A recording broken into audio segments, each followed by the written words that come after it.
machines. I'm kind of an old guy. Let me just say, I'm going to ask Antonio to sort of set the table for our audience. Many of you know Cuba pretty well. Some may not.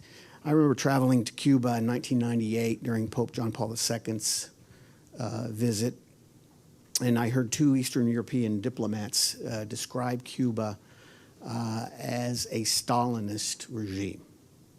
One was Czech, one was Polish, and I figured they know what they were talking about. And I'm not sure that we understand here in this country what that means in 2016, a quarter century after the fall of the Berlin Wall. How can the average American understand what constitutes a totalitarian government? And when I see some of the neophytes treating this, both in the media or in the White House, I think of Jurassic Park, you know, where the archaeologists said, no, these are living animals and they're dinosaurs and they're deadly, but the neophytes insist on, you know, taking a selfie with the velociraptor. And I think about that when I see, you know, Ben Rhodes leading this policy debate, or President Obama getting his picture taken in front of Che Guevara mural. And it's, you know, you just think of that, the dinosaur sort of devouring the people there in the pith helmet trying to get their selfie with a dinosaur. So what is the nature of this totalitarian?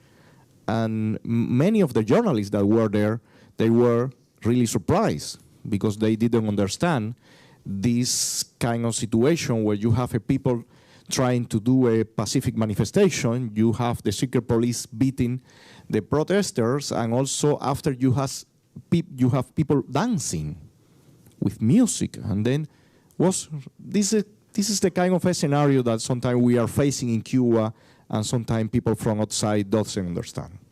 I think that this is a really difficult situation. Right now, the regime in some way feel more comfortable. They feel with more legitimacy. And now our experience say that they are more violent. They are beating more the people from the opposition, especially women. They are, everybody knows, I think, that one of the leaders group in the Cuban opposition movement are the ladies in white. And they have been trying for a long time to use the public space also to go there and to talk and to make sometimes silence manifestation. And the regime have been repressing that group for a long time. You were mentioned in the introduction that I am in part of the campaign that the name is We All March. And the idea of that campaign is to retake the public space. In Cuba, the government has like a slogan, and they say, the street is for Fidel, or is from Fidel. Esta calle es de Fidel. And what that means is that no people can go to the street to say what they think, to have any kind of public manifestation. And we are now focused to change that situation inside of the island. So sort of reclaim public space. Exactly. And so one of the assumptions... the reality in Cuba, sometimes Raúl is the good guy, sometimes Fidel is the good guy. And right now they have been selling that idea that Raúl is the person that is pragmatic, he wants to produce certain change, but Fidel and the people that surround him don't allow that. I think that 10 years after, and I think we need to put in context, it's not 1 year, it's not 2 years, it's more than 2 presidential periods here in U.S. It's 10 years after we see the same nature of the regime. They are really violent.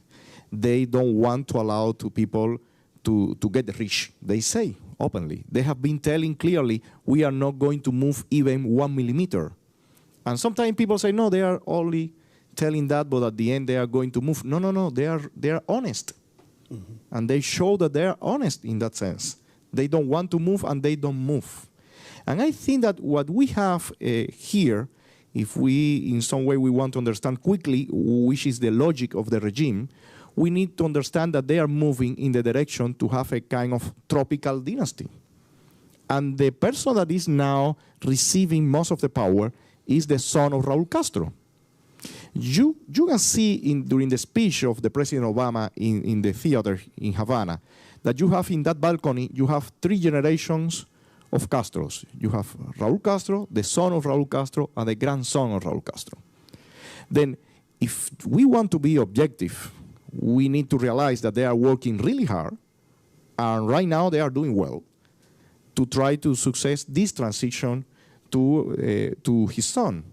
And I like to say that they are trying to create an illusion. They want to say, we are going to do certain steps in 2018, and after little by little. And what they are doing is the classical trick that they are showing something here, but they are doing back all the transfer of power.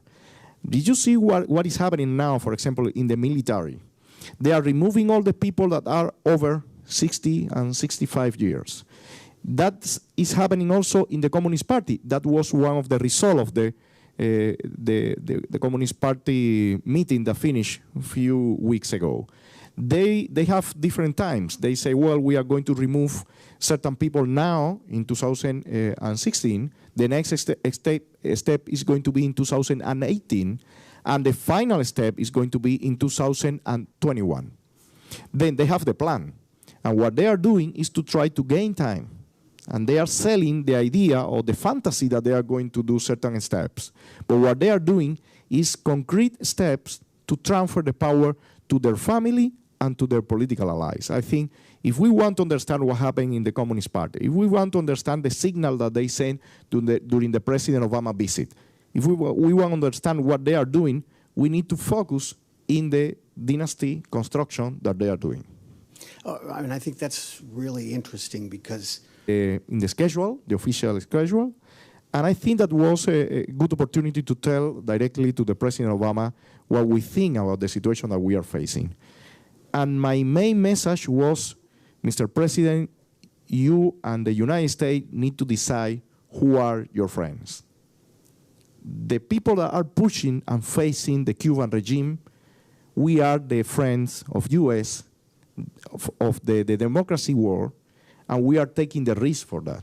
And we need the support of you, and we need a clear message also to the Cuban regime. We have been telling from the beginning that we agree with the political process as a way to resolve the Cuban dilemma. We think that the best way to resolve that situation is a political process, but we need a real political process.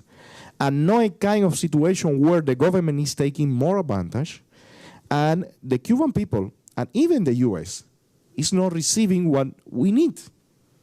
And I think this is something that many people are complaining. Inside of the opposition, there is a huge group. We have a platform that the name is the Forum for the Rights and Freedoms. And we have a roadmap where we are asking, if we want to resume what we are asking, is the implementation of the UN Human Rights Covenants. It's something simple. They signed that covenant in 2008, but they don't want to ratify that covenant. And why? Because they need to change then the internal law. And then they need to dismantle the totalitarian regime from inside, and they don't want that. Then I think that here we are in front of a clear dilemma, is who are the people that is going to benefit from this new political process? Mm-hmm. And that, I think, need to be completely clear, not only in signal, if not in actions too. Absolutely, and I think that's the administration. When you have all of these elements, the result that we have right now is that in Cuba, you have more people ready to manifest, ready to protest. And I think that this is a really good signal. Even the Channel Parade, can I say that in English? El desfile de Chanel. Oh, yes, remember that model fashion show? Yeah. I think that Chanel. That was great for us, too. Mm-hmm. Because this is something like irrational to understand. You have a small place where you have people with fashion and glamour and everything, and you have few meters people living in completely a miserable condition. And this is completely opposed to the speech that the regime have had during all these years. But the good point here is that the Castro's family was there too. Then how people are receiving all this signal, how people are receiving this situation, and I think that this is a good opportunity also for the opposition movement to show that there is no possible solution in Cuba if these people keep in power. And I think that this is something crucial for me and for many people that we are working together to show to the whole international community, to show to the Cuban people, to show to everybody that if the Castro family is there, nothing is going to change. And I think that this is not something new for totalitarian regimes. There are many countries where we have that certain group of people have the monopoly of the power, and if you don't remove these people from there, nothing is going to change. And corruption, for example. Corruption is something completely tied to this family and to this regime. And if we want a positive change in Cuba, we need to remove all of these elements. If not, we are going to have a mess, even worse than the situation that we are living right now. That's very profound. And again, I would hasten to add, it's really important to continue to